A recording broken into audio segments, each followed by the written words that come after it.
मुस्तफा के गुलामों का दौरे खिलाफत गुजरा, ये तुम्हारा दौरे हुकूमत है।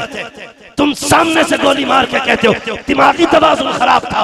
उमर के दौर में खुल में फंस के बकरी का पैर फंस के टूट गया, रात रोते रहे थे। कहा उमर क्यों रोए? कहा मेरे दौरे खिलाफत में एक बकरी का पैर टूट गया। उमर खुदा को क्या जवाब देगा? और तुम इंसान मार के सोते हो। उमर बकरी का पैर टूट जाए सारी रात रोया करता था। ऊपर से लोग इस्लाम पे बोलते, चैलेंज के साथ कहता हूँ दावा है मेरा, क्या कहने।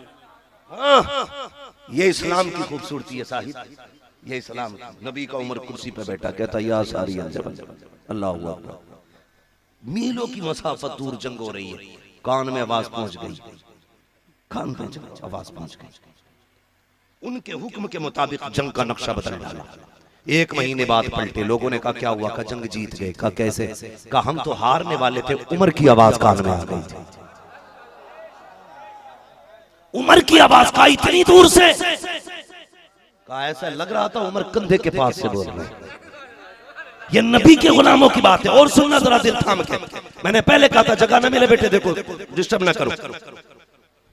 इतनी दूर से कहने लगे ऐसा लग रहा था उमर कांधे के पास से बोल रहे हैं। हजरत उमर का एक दोस्त था, मक्का शरीफ में रहता था, ईमान नहीं लाया था, आपका लंगोटिया यार था। बात चलते चलते मक्का शरीफ पहुंच गई। यार उमर के कान बड़े तेज हो गए हैं, नजर भी बड़ी तेज है, बहुत दूर तक की देख भी लेता है, सुन भी लेता है, बोलता है तो आवाज भी पहुंचा देता है। अल्लाह अकबर। उसने सुना का ये कैसे हो सकता है? बचपन से जवानी तक उमर मेरे साथ रहा है, मुझे पता है वही उमर है जिसका ऊंट खो जाया करता था और इसका बाप डांटता था तो मैं इसका ऊंट तलाश करके लाता था, इसे अपने ऊंट तक का पता नहीं होता था, ये कैसे देख सकता है इतनी दूर तक का? आ गया मदीने शरीफ में। कहा उमर किधर है? कहा लहजा नीचा कर, तू नहीं जानता है उमर उमर है। कहा लहजा नीचा कर, उमर अमीरुल मोमिनीन है। उसने कहा तुम्हारे लिए अमीरुल मोमिनीन है, मेरा तो यार है, लंगोटिया यार है, बचपन का दोस्त है, किधर मिलेगा? कहा जाओ मस्जिद के पास। मस्जिद के आगे गए, हजरत उमर नमाज पढ़ के निकल रहे। उसने कंधे पे हाथ रखा, कहा यार उमर सुन तो सही। कहा क्या बात है? कहा हमने सुना है यहाँ बैठ करके 1 महीने की मसाफत की दूरी तक का देख लेता है। कहा हाँ तूने सच सुना है। कहा यहाँ से बोले वहां तक आवाज चली जाती है। कहा ये भी सच है। कहा सुन भी सकता है। कहा ये भी सच है। उसने कहा यार एक बात बता, बचपन से जवानी तक मैं तेरे साथ रहा, लेकिन तुझे अपने ऊंट का पता नहीं चलता था, आज इतनी दूर का कैसे देख लेता है? हजरत उमर ने मुस्कुरा के कहा था तू नहीं जानता, जब तक तेरे यार थे तो कुछ नहीं दिखता था, जब से इनके यार हुए हैं सब कुछ देखने लग गए। नारे तकबीर, नारे रिसालत, मसलके आला हजरत हुजूर बाबाए मिल्लत, सुभान अल्लाह। जब तक बिके न थे तो कोई पूछता न था, तुमने खरीद कर हमें अनमोल कर दिया। हाँ बहुत अच्छे, वाह वाह। खुदा की कसम उनसे प्यार करो, जो हुजूर का हो गया कायनात उसकी होगी, कायनात उसकी होगी। आज तो फूंकने फांकने का बड़ा दम चल रहा है ना, ले पानी बजाय शिफा के बीमारियां फैला रहे हैं लोग। हाँ? बाबा फरीदगंज शकर बैठे, मदरसे के बच्चे नदी की तरफ पानी लेने जा रहे हैं। ओए किधर जा रहे? नदी चश्मे से पानी लेने। कहा क्यों? कहा ये जो कुआं है इसका पानी खारी है। किधर जा रहे? चश्मे से लाएंगे मीठा पानी। फरमाने लगे यहीं से भर लो। कहा इसमें खारी पानी है। कहा भर के तो लाओ। जब भर के लाए ना, रखा, आपने कुछ पढ़ा, दम करा, कहती है ले जाओ। उस्ताद कहने लगे बड़ी जल्दी लेके आ गए। कहने लगा हुजूर फरीद बैठे थे, उन्होंने पानी पे दम कर दिया, पानी मीठा हो गया। कहा क्या पढ़ा? क्या कुल वल्लाह शरीफ पढ़िए। कहा ये कौन सी बात हो गई, इतना तो हम भी पढ़ सकते हैं। उन्होंने कहा लाओ भर लो सारे बर्तन। क्या करना है? सारे बर्तन भर लो। क्या करोगे? आज पूरा कुआं मीठा करना है। भर लिए सारे बर्तन। सुबह हो गई, एक घूंट मीठा नहीं हुआ। बड़ा परेशान था, सुबह को पहुंच गए। बाबा क्या पढ़ा था तुमने? पानी मीठा हो गया। कहने लगे सूरह इखलास। कहा मैंने पूरी रात पढ़ी, एक घूंट मीठा ना हुआ। कहने लगे कलाम तो वही है, लेकिन याद रखिएगा पानी मीठा हो जाएगा, जबान बाबा फरीद वाली होनी चाहिए। जब तक बिके न थे तो कोई पूछता न था, तुमने खरीद कर हमें अनमोल कर दिया। ये एक ही मजार थोड़ी है, कितनी कब्रें होंगी तुम्हारे यहाँ पे। लेकिन क्या सब पे मेले लगे, सब पे लाइटिंग लगी? ये इतने सारे दीवाने सब पे आए, यहाँ कोई नहीं आया, बुलाया गया है। महबूब की महफिल को महबूब सजाते हैं, आते हैं वही जिनको सरकार बुलाते हैं। यहाँ कोई अपनी मर्जी से नहीं आया, सारे बुलाए गए। लेकिन ये है क्या, जब तक बिके न थे तो कोई पूछता न था, तुमने खरीद कर हमें अनमोल कर दिया। अरबाब मिंबर बैठे, मैंने कहा था नबी का अबू बकर भी बेमिसाल, नबी का उमर भी बेमिसाल, नबी का उस्मान गनी भी बेमिसाल, नबी का, सारे बोले नबी का, जोर से नबी का, अली भी बेमिसाल। अली कौन है? मेरे हुजूर ने फरमाया अना मदीनतुल इल्म व अलीयुल बाबुहा, मैं इल्म का शहर हूं, अली उसका। जोर से बोले अली उसका।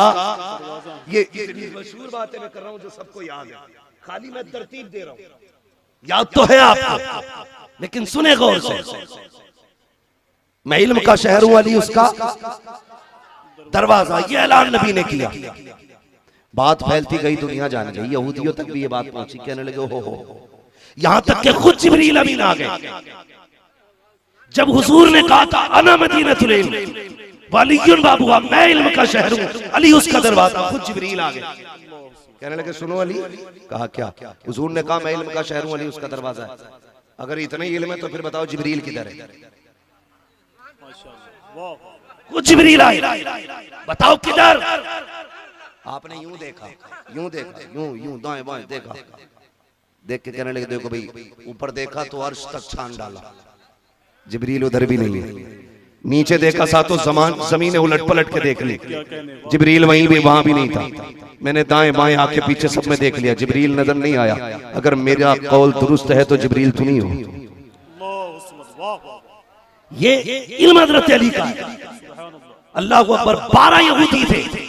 जब ये बात उन तक पहुंची, हुजूर ने कहा ना मदीनतुल वाली बाबू, मैं इल्म का शहर, अली उसका दरवाजा है। उन्हें बीमारी हुई, चलो चल के हम भी एक बार इम्तिहान लें अली का। 12 मालूम घुमे हुए आलिम, मौलवी पकौए आलिम, पकौए। हाँ, कोई तुरैत का हाफिज, कोई इंजील का हाफिज, कोई ज़बूर का हाफिज, कोई कहां ही पढ़ के आया, कोई कहां पढ़ के आया। 12 इकट्ठे हुए और 12 ने 12 सवाल इकट्ठे किए, काज अली का पसीना छुटाना। ये सोच के मदीना शरीफ आ गए। अल्लाह अकबर। आप शहजादों के साथ मस्जिद की तरफ जा रहे, उन्होंने रोका, कहा तुम कौन? कहा मैं अली। ऐसे करके देखा, हजरत अली का कद छोटा था, ऐसे करके देख के कहने लगे क्या कोई और भी अली है? हजरत अली मुस्कुरा के कहने लगे तुम मदीने की बात करते हो, सारी कायनात में सिर्फ एक ही अली है। कितने अली है? एक ही अली है। कुछ पूछना चाहते हैं? हुजूर ने कहा ना मदीनतुल इल्म वालियुल बाबुहा, मैं इल्म का शहर हूं, अली उसका दरवाजा है। कहा सच फरमाया मेरे हुजूर ने। कहा अच्छा तो पूछ लें, कुछ पूछे? कहा पूछो। तो कहने लगे जवाब दोगे? फरमाने लगे बोलो मैं अली हूं, जो भी पूछना। 12 सवाल करके लाए थे। अब सुनना प्यारे, उनमें से एक ने कहा अच्छा अगर तुम्हें इल्म पे इतना गुमान है तो जरा ये बताओ ना, नबी ने तुम्हें इल्म का शहर का दरवाजा कहा है, ये बताओ वो एक क्या है जिसके जैसा दूसरा कोई नहीं है। मेरे मौलाए कायनात कहते हैं सुनो, वो एक खुदा की जात है जिसके जैसा रब ने कोई दूसरा बनाया, जिसके जैसा कोई खुदा ही नहीं है। फिर उन्होंने कहा वो तो क्या जिसके जैसा तीसरा कोई नहीं? आपने कहा दिन रात है जिसके अलावा तीसरा कोई बना ही नहीं है। उन्होंने कहा वो 3 क्या जिसका चौथा कोई नहीं है? आपने कहा लो कलम कुर्सी, ये 3 है जिनके जैसा चौथा नहीं बना है। उन्होंने कहा वो 4 क्या जिनके जैसा 5वां कोई नहीं? आपने कहा कि तौरात, ज़बूर, इंजील, कुरान, ये 4 है जिनके जैसा 5वां कोई नहीं बना। उन्होंने कहा अच्छा वो 5 बताइए जिसके जैसा छठा कोई नहीं। आपने कहा सुनो, फजर, ज़ुहर, असर, मगरिब, इशा, ये 5 फर्ज नमाजें हैं जिनके जैसी छठी नमाज कोई नहीं है। कहने लगे वो 6 बताओ जिसके जैसा 7वां कोई नहीं। आपने कहा वो 6 दिनों रात है जिनमें अल्लाह ने 7 ज़मीन और आसमानों को बनाया। उन्होंने कहा वो 7 बताओ जिसके जैसा 8वां कोई नहीं। आपने कहा सुनो, हफ्ते के दिन भी 7 है, काबे के तवाफ भी 7 है। फिर कहा वो 8 बताओ जिनके जैसा नवा कोई नहीं। आपने कहा वो 8 फरिश्ते हैं जो अल्लाह के अर्श को कंधों पे उठाए हुए हैं। उन्होंने कहा वो 9 बताओ जिसके जैसा 10वां कोई नहीं। हजरत अली ने कहा था सुनो, वो हजरत सालेह अलैहिस्सलाम के 9 बाकी उम्मती हैं जिनके जैसा 10वां कोई नहीं है। कहा वो 10 बताओ जिसके जैसा 11वां कोई नहीं है।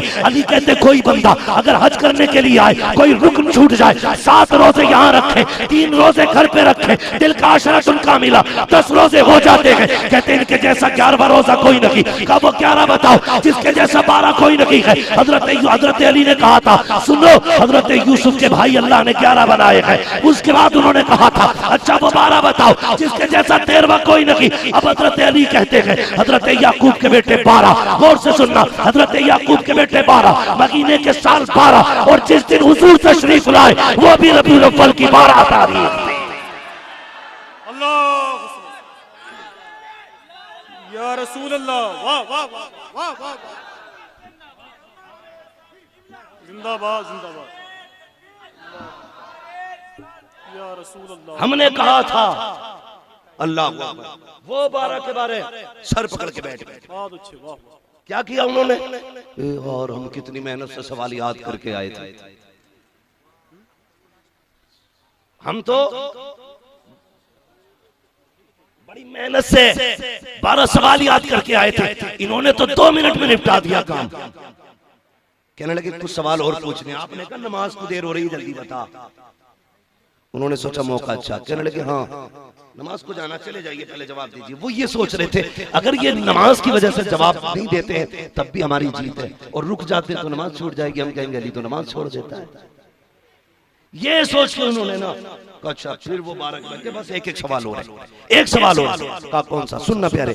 वो कहने लगे अच्छा फिर एक सवाल और बताइए, एक जवाब। कहा क्या? कहने लगे जनाब ये बताइए जब मेंढक बोलता तो कहता है। आपने फरमाया मेंढक बोलता तो कहता सुबहान रब्बियल आला। कहने लगा हुजूर ये बताइए ये बंदर कैसे बन गया? आपने फरमाया वलियों की गुस्ताखी करता था, अल्लाह ने बंदर बना दिया। कभी ये हाथी कैसे बना? कहने लगा नबियों की तौहीन करता था, अल्लाह ने हाथी बना दिया। उन्होंने फिर सर जोड़ा। कहने लगे अब क्या करें? उन्होंने फिर 12 के 12 ने सर जोड़ा। कहा एक ऐसा सवाल करो कि अली गिनती गिनाने में थक जाए। उन्होंने बड़ा घुमा फिरा के कहा अली बस एक सवाल और है, जवाब दे जाओ। कहने लगे जल्दी करो। कहने लगे बस ठहरिए और जवाब दे के जाइए। कहा क्या अली ये बताइए वो कौन से जानवर हैं जो अंडे देते हैं, और वो कौन से जानवर हैं जो बच्चे देते हैं?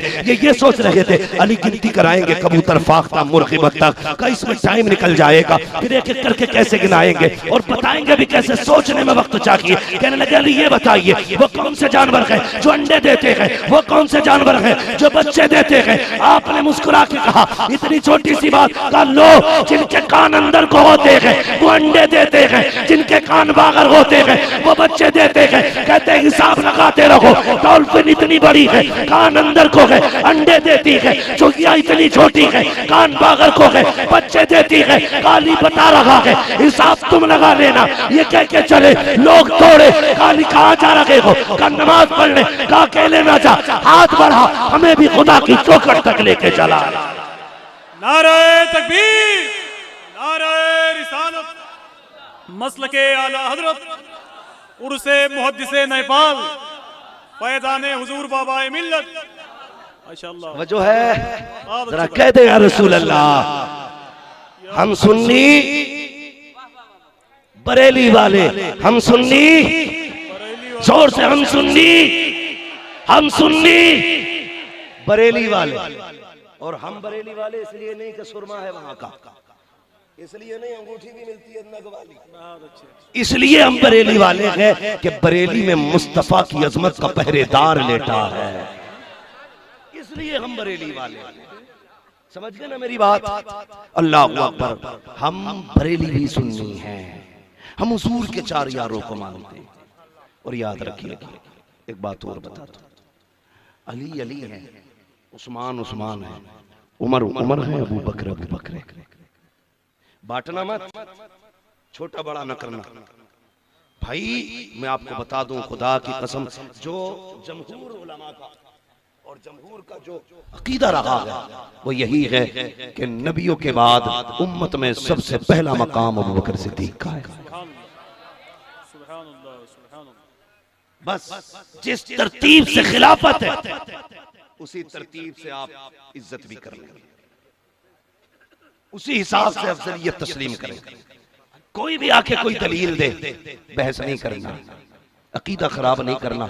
हमें अगर इतना इल्म होता तो हम ही आला हजरत ना होते, और जब हमें इल्म नहीं है तो हम किसी आलिम का साथ पकड़े, फिर आलिम का भी उसका पकड़े जिससे चंदाखोर मौलवी ना हो। उसका पकड़ो जो ईमान का रखवाला हो, और उसी जात को बरेली का अहमद रजा कहा जाता है। तभी तो सुन्नी कहते हैं डाल दी कल्ब में अजमत मुस्तफा। सैयदी आला हजरत पे, सैयदी आला हजरत पे लाखों सलाम। अल्लाह अकबर। अली तो अली है, अली अली है, खुदा की कसम। अली का जवाब किसी ने हजरत, हाँ हजरत अम्मार बिन यासिर हजरत अली के साथ जा रहे थे, सुने जरा गौर से, साथ जा रहे थे तो जब एक जंगल से गुजरने लगे ना, तो उस पूरे जंगल में चूंटियां, चूंटियां समझते हैं क्या बोलते हैं इधर? चोटी बोलते हैं ना नन्ही वाली को, एक मोटा वाला और छोटी वाली, वहां बड़े वाले को छोटा बोलते हैं, छोटी वाली को क्या बोलते हैं? चोटी बोलते हैं। वो पूरी पूरी जमीन भरी हुई थी। हजरत अम्मार बिन यासिर कहते हैं, अली कहा क्या तुम जानते हो ये जो इस जंगल में चूटियां भरी हुई हैं, इनकी कितनी तादाद होगी? तो हजरत अली मुस्कुरा के कहने लगे, अम्मार तुम तादाद की बात करते हो? मैं इनकी तादाद तो जानता ही जानता हूं, और ये भी जानता हूं इसमें कितने नर हैं और कितनी मादा हैं। कौन कह रहा है ये? हजरत अली कह रहे हैं तुम तो तादाद की बात करते हो, मैं तो इनकी किस्में भी जानता हूं, इसमें कितने नर हैं कितनी मादा है। का इतना इल्म मिला कैसे? कहने लगे हुजूर को गुस्ल मैंने दिया था, गुस्ल के बाद कफन पहनाया। तो दो रिवायतें, एक नाफ की एक आंखों के गड्ढे की। कहते कि इस जगह पानी भरा रह गया, मैं सोचने लगा इस पानी को कैसे खुश्क किया जाए, कौन सा कपड़ा लगाऊं? कि हिम्मत जवाब दे गई, अली ऐसा कहां से कपड़ा लाएगा जो हुजूर की पलकों पर रुके हुए पानी को रोकेगा। कहने लगे मैंने फिर फैसला किया, मैं झुक गया, मैंने दोनों हाथ जमीन पे टेके और अपने लब हुजूर की पलकों पे रखे। जब पानी पलकों पे रखा था मैंने उसको चुस्की लगा के पी लिया था। कहते वो पानी अंदर गया है, खुदा की कसम जिधर जिधर अली तवज्जो कर देता है जमीन और आसमान के सारे उलूम अली पे खुलते चले जाते। अब बता, यही तो बाबा कहते रहे, जिसके बदन से लगने वाले पानी का ये कमाल है, अली पीले कायनात का इल्म हो जाए, वो खुद उस नबी की जात का आलम क्या होगा। पर अली के इमाम ने कलम तोड़ दिया, कहते और कोई गैब क्या, तुमसे निगाह हो भला, जब ना खुदा की छुपा तुम पे करोड़ों। इसलिए हम फख्र से कहते हैं हम बरेलवी, हम सुन्नी बरेली वाले। तवज्जो है ना? इसी अली की औलाद है करबला, इसी अली की औलाद है। मैं एक बात बताऊं असद भाई, एक बात सुने, बड़ी एक सैयदजादे ने बड़ी बात कही थी, दिल हिला के रखा था। उस जात से मुराद सरकार उवैस मुस्तफा साहब क़िबला दामजिल्लहुल अली बिलग्राम शम। आप एक दिन बैठे हुए कह रहे थे, कहने लगे सब्र सिर्फ सैयदों ही का हिस्सा था, जो सब्र सैयद कर सकता है वो हर किसी से नहीं होगा। और पूरी जिंदगी सादात से जुल्म हुए। कहने लगे इसमें भी मसलहत थी, ये जितने जुल्म हुए उतनी हिजरतें की, और जितनी हिजरतें हुई हैं इतनी दीन की तबलीग होती रही, उतनी तबलीग होती रही। तो मैं बहुत गौर से सुन रहा था, मेरे जहन में ये बात आई कि सारे हिजरत कर गए। खुद ही जवाब दे के कहते हैं यार लोग मदीना जाने के लिए पैसा लगाते हैं, फिर मदीना हमारा तो आंगन था। क्या कहने, वाह वाह, मदीना शरीफ हमारा तो आंगन था, लोग जाने के लिए रोते हैं, हम कैसे छोड़ के आ सकते थे। खेल समझते लोग करबला, तमाशा समझते करबला। खुदा की कसम मदीना छोड़ना खुद एक कयामत है, करबला की शहादत तो बड़ी बात है। क्या कहने, वाह वाह। जो 8 दिन उम्रे में मदीना शरीफ में गुजारते हैं उनसे पूछो जब पलट के आते हैं तो कंडीशन क्या होती है। वो कहा था किसी ने, लौटा गए मदीने से उबैद अपना बदन ही, जो रूह थी वो अभी मवाजा पे खड़ी है, जो रूह थी वो अभी मवाजा पे खड़ी है। यार जो मदीने से लौट के आए, कभी उनसे पूछो जो उम्रा करके 8 दिन के लिए जाते हैं, मुड़ के कभी गुंबद को देखते हैं, कभी मीनार देखते हैं, कभी सुनहरी जालियां देखते हैं, इस दर्द से रोते हैं कि लोग बाप की मैयत पे ऐसे नहीं रोते जैसे मदीना छूटते वक्त लोग रोया करते हैं। ओ यार 8 दिन के हाजी का ये हाल है, फिर मेरे हुसैन ने तो हमेशा के लिए मदीना छोड़ा था। मदीना वो शहर था हुसैन के लिए जिनका आंगन है मदीना, जिनका घर है मदीना। और बढ़ के बात कहूँ, मेरे हुसैन का दधियाल भी मदीना है, मेरे हुसैन का ननिहाल भी मदीना है। उसी मदीने में हुसैन का बचपन भी गुजरा है, उसी मदीने में हुसैन की जवानी भी गुजरी है। मदीना क्या है? जहाँ पे माँ फातिमा ज़हरा है उसे मदीना कहते हैं, जहाँ पे इमाम हसन लेटे हैं उसे मदीना कहते हैं, जहाँ पे नबियों का इमाम लेटा है उसे मदीना कहते हैं, जिसे एक मर्तबा देखने के लिए रोज 70,000 फरिश्ते सुबह आया करते हैं, 70,000 शाम आते हैं। उसी पाक जमीन को मदीना मुनव्वरा कहा। सुभान अल्लाह, सुभान अल्लाह, सुभान अल्लाह, जिंदाबाद। हाँ माशाअल्लाह, वाह, जिंदाबाद, जिंदाबाद, जिंदाबाद, अल्लाहु अकबर, या रसूल अल्लाह, सुभान अल्लाह। मेरी खाक या रब ना बर्बाद जाए, बसे मर्ग कर दे गुबारे मदीना। वो यार मदीना मदीना है, मदीना मदीना है। लोग उठते बैठते मदीने की दुआएं मांगते। मेरे हुजूर ने कहा था, लोगों हो सके मुमकिन तो मेरे मदीने में आके मरना। क्या कहा था हुजूर ने? मुमकिन हो तो मेरे मदीने में आके मर जाना। या रसूलल्लाह क्या मिलेगा? फरमाया जो मदीने में मरेगा वो क़यामत के दिन मेरे साथ उठाया जाएगा। अल्लाह अकबर, कितनी बड़ी फजीलत है मदीना शरीफ की। फरमाया मुमकिन हो सके तो मेरे मदीने में आके मरना। मगर हुसैन तेरी हिम्मत को सलाम, सिर्फ इसलिए मदीना शरीफ छोड़ दिया था ताकि खून के कतरे नाना की जमीन पे न गिरे। मदीना शरीफ की हुर्मत के लिए यार जरा दिल पे हाथ रख के बता, इन बाबा का उर्स है तो इतने आके बैठे हैं, अगर हुसैन मदीने में बुला लेते तो फिर कितने आ सकते थे? हिसाब है कोई? यार बिन बुलाए इतने आ सकते हैं, अगर वो आवाज दे लेते तो कितने आते? कोई हिसाब था लेकिन बुलाया नहीं। सब कुछ छोड़ के तैयारी की मदीना शरीफ की। कहने लगे ज़ैनब तैयारी करो। अल्लाहु अकबर। सुनना कहा किधर जाना है? कहा आज मदीने में आखिरी रात है। जब इतना जुमला सुना है तुम्हें क्या लगता है? यार अपना वतन छोड़े हम लोग परदेश जाते हैं, आप नेपाल में आए हैं, तुम्हें मालूम है जब हमने घर छोड़ा है हमारे दिल पे क्या गुजरी होगी? हम जब अपना वतन छोड़ के आए हैं कितने सोच समझ के हमने फैसला लिया होगा। एक सफर की मसाफत, खुदा की कसम अल्लाह के फरिश्ते हिफाजत किया करते हैं। मगर सोचो तो सही, मेरे हुसैन ने कहा था ज़ैनब आज लगता है मदीना शरीफ में आखिरी रात है। ये कह के आपने बात से कहा तैयारी करो। आप वहां से जाने लगे। कहा किधर जा रहे हो भैया? का नाना को आखिरी सलाम करना है। लगता है आज के बाद हुसैन मदीना नहीं आएगा, इसलिए आखिरी बार नाना को सलाम करना चाहता हूँ। ये कह